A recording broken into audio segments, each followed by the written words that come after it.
Hello mga kabayan! So ako si Shai, nandito ako sa London. For today's recipe, samahan niyo akong magluto ng pork thigh green curry.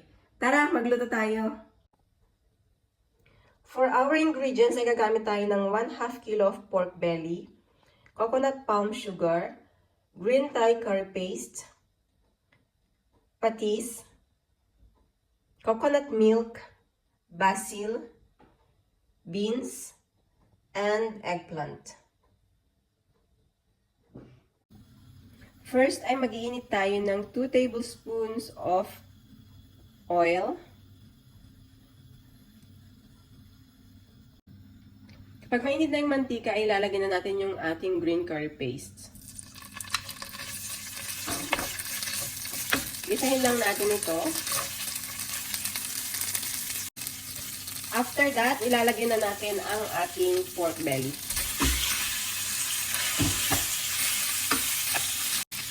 Kapag medyo prito-prito na ang ating karne, ay lalagyan na natin ang 1 can of coconut milk.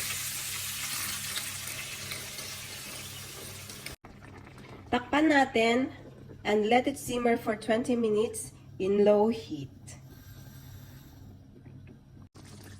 Kapag malambot na ang ating karne, ay ilalagay na natin ang ating eggplant.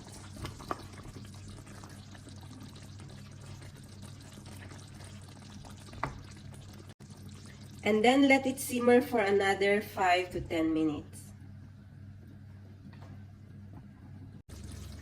Kapag luto ng ating eggplant, ay maglalagay na tayo ng coconut palm sugar, 1/2 tablespoon.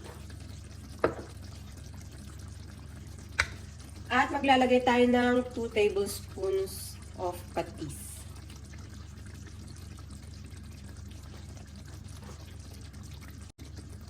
Haluin lang natin itong maigi.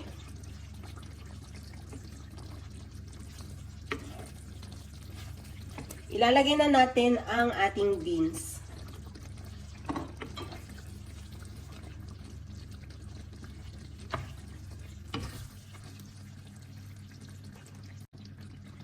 Let it simmer for another 2 to 3 minutes hanggang maluto ang ating beans. Kapag luto ng ating beans, ay ilalagay na natin ang ating basil.